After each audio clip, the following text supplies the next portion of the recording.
Mas a vida Zoe, ou Zoé, a vida de Deus, não tem como ser estudada, não tem como ser manipulada e nem trabalhada, como é no caso a vida vegetal. A botânica pode estudar as plantas, classificar, interagir. Graça e paz, irmãos. Estamos aqui novamente falando com você e hoje num tema que eu tenho como muito importante. A maioria de nós, irmãos, vemos a pessoa do Senhor Jesus, o seu ministério apenas como o nosso Salvador. E o foco central, o cerne do ministério de Jesus não é nos salvar. Apesar de ele ser o nosso genuíno Salvador, ele se colocou no nosso lugar na cruz com esse propósito claro e específico de nos salvar, para que então, depois de salvo, depois de resgatado, depois de reconciliados com Deus, então pudesse ocorrer em nós o cerne do seu ministério, o propósito da sua vinda aqui. A maioria de nós conhecemos o que diz João 10, versículo 10, que diz assim: o ladrão vem somente para roubar, matar e destruir. Eu vim para que tenha vida, e a tenha com abundância. Então Jesus, quando vai falar do seu ministério, o propósito pelo qual ele veio, ele diz para que tenha vida. Eu vim para que tenha vida. O versículo que eu acredito que todos nós conhecemos, João 3,16, que diz assim: Deus amou o mundo de tal maneira que deu o seu Filho, para todo aquele que nele crê não pereça, mas tenha a vida eterna. A gente sempre pensa dessa vida a eternidade, porque vem de Deus, Deus é eterno, então nessa vida tem essa qualidade eterna. Tem algo extraordinário nessa vida, que é muito mais do que a eternidade, mas a gente sempre desfruta dessa qualidade dessa vida, que é a eternidade. Então eu digo que o propósito central do ministério de Jesus é infundir em nós a vida de Deus. Quando diz vida e vida em abundância, ali não está falando só da qualidade de vida nossa como ser humano. Aquela vida ali do grego é zoe, ou zoé, é a vida eterna, é a vida incriada, é a vida que não pode ser manipulada, estudada, nem trabalhada. Quando nós observamos a vida, ela pode se apresentar como bios, e a biologia estuda, classifica, interage na vida bios. A gente tem vida, do grego, que é a psique, que é a psicologia, estuda, analisa, classifica, interage. Mas a vida Zoe, ou Zoé, a vida de Deus, não tem como ser estudada, não tem como ser manipulada e nem trabalhada, como é no caso a vida vegetal. A botânica pode estudar as plantas, classificar, interagir, mudar algumas coisas. A vida botânica, a vida bios, pode passar por isso, menos a vida Zoe, a vida Zoé, que é a vida que Jesus veio trazer para dentro de nós. Essa vida tem a responsabilidade de trabalhar em nós, tem um propósito, é melhor falando, tem um propósito de trabalhar em nós a filiação, trabalhar em nós a vida divina, no sentido de nos fazer filhos de Deus. Nós já vimos em outros vídeos o que o primeiro Adão nos trouxe. O segundo Adão nos regenerou. A regeneração, ou seja, gerar novamente, é feita exatamente por esta vida. Essa vida também pode ser entendida como o reino de Deus. Essa vida que não pode ser trabalhada, não pode ser classificada e estudada, sondada, ela tem em contrapartida a capacidade de nos sondar. Ela tem a capacidade de nos transformar. Ela sim tem a capacidade de nos mudar. Quando a teologia vai estudar algo relacionado a Deus, não quer dizer que ela consegue estudar esta vida, mensurar, analisar como se faz com a vida bios. Os biólogos estão acostumados a fazer isso, analisando a vida. A vida zoe não pode ser estudada. O máximo que a teologia faz é analisar, é estudar o que já foi revelado do próprio Deus para irmãos, para pessoas. E ali eles deixaram escritas suas experiências. Então o que pode ser estudado a respeito de Deus são as experiências de pessoas que por meio do mesclar do divino e humano tiveram experiências com Deus.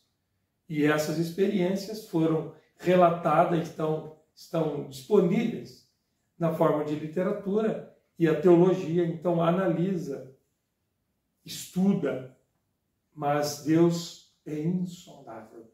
O que Jesus vem trazer para nós é o próprio Deus na figura de uma vida, de um DNA, de uma semente, que tem a capacidade de, uma vez colocada no nosso interior, trabalhar em nós a filiação e nos conformar, nos dar a forma do primogênito que teve essa experiência de receber essa vida e ser trabalhado nele, a ponto de ele se tornar a expressão exata de Deus.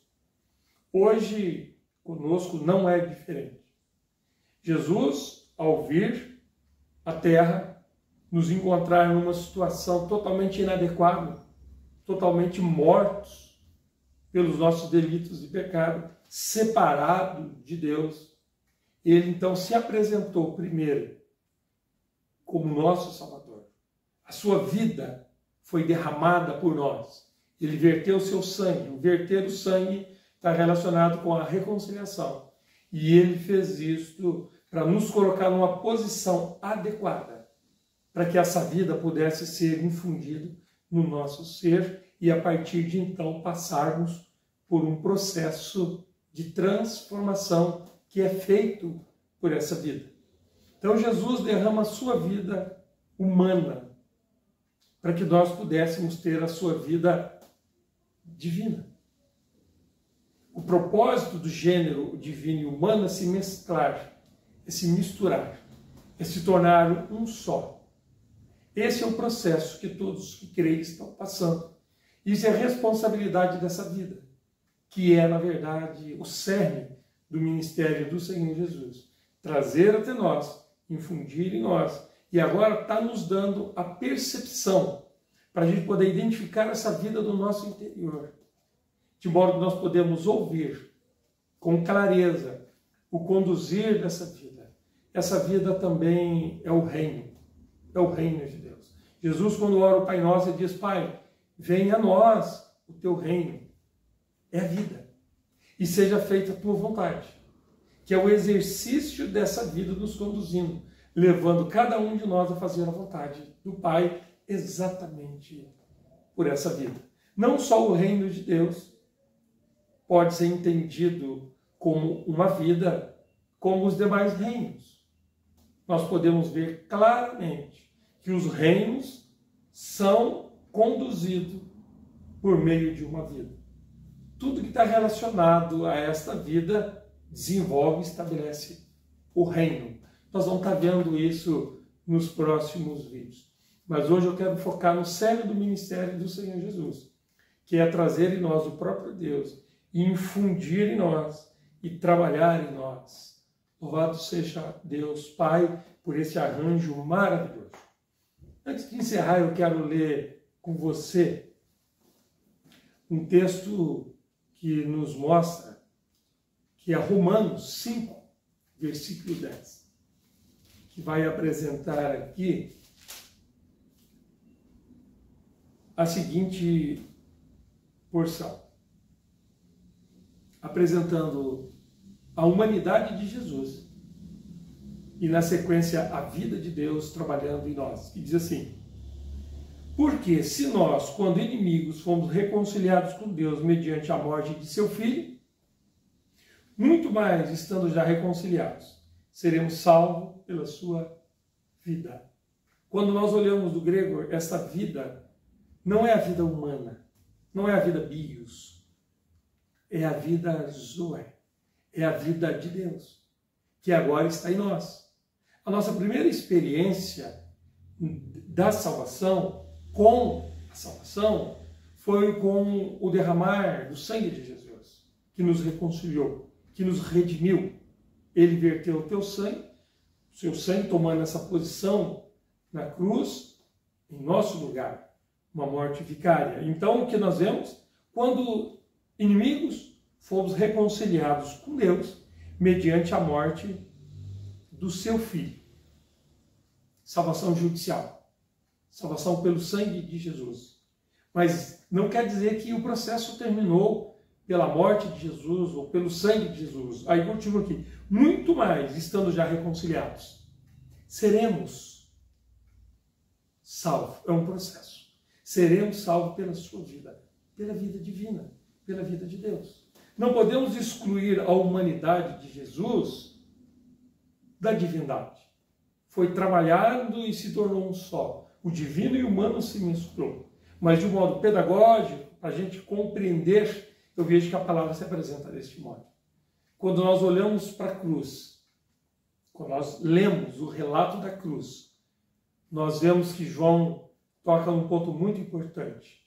Quando ele diz que do lado do Senhor Jesus saiu sangue e água. Primeiro, o sangue, que reconcilia o homem com Deus. Na sequência, a água, que tipifica a vida divina que foi derramada no nosso interior. Louvado seja a Deus pelo nosso Senhor Jesus Cristo, que se posicionou como nosso Salvador. E depois de nos salvar, colocou no nosso interior uma centelha de vida e de vida eterna. Louvado seja Deus por isso. Jesus é o Senhor. Que possamos observar o seu senhorio no nosso interior por meio dessa vida e se submeter ao seu favor.